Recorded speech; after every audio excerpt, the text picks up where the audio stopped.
My name is Faisal Abdu'Allah. I'm a visual artist. My work is based around the process of printmaking, photography, time-based media. It deals with issues around identity, issues around alchemy, transformation, advocacy, and political activism.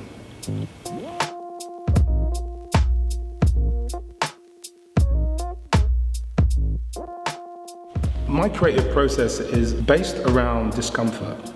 Everything that I've made in the last 20 odd years has been around incidents, been around comments, have been around historical moments that I think have impacted on my being. And sometimes those things become what I call toxins. And in order for me to keep myself whole, in order to keep myself balanced, there has to be an exorcising of those toxins. And I think the making of the work helps give me a kind of balance.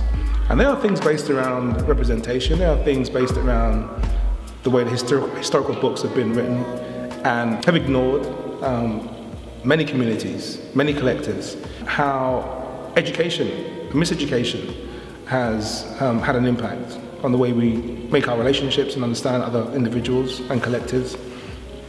So I guess the work is quite broad, and in some ways it's my own kind of selfish activity that allows me to, I think, stay balanced.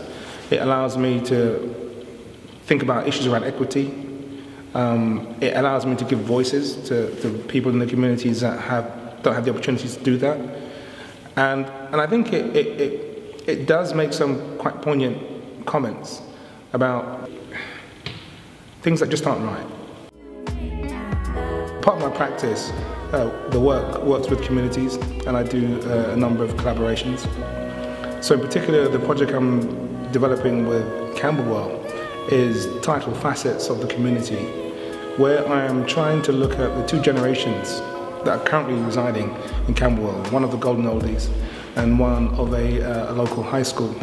And what I find is there's these huge gaps in between the youth and who I call kind of the elders.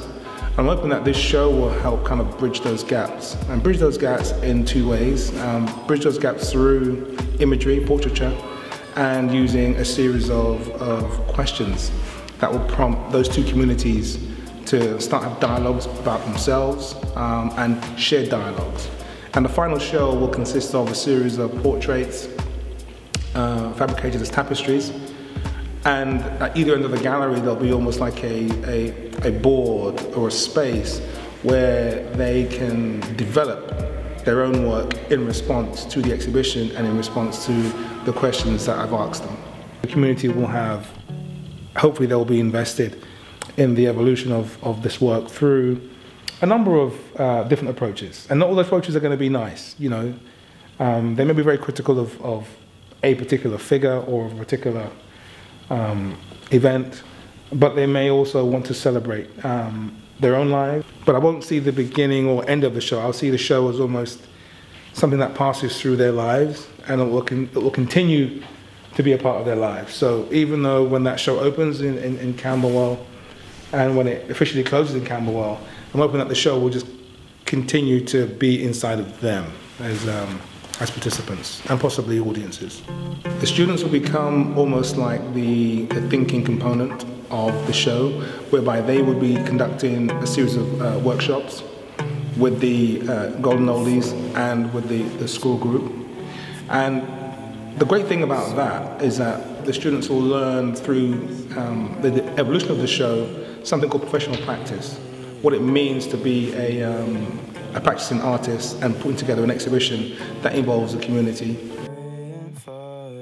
I think the role of an artist in our society is multi-layered, and I always say that the artists have been the shapers of social consciousness. Everything that we touch that surrounds us is the product of an artistic intervention or an idea. So I know that the arts, without a doubt, I don't have to justify the importance of it. I know that without it there is nothing.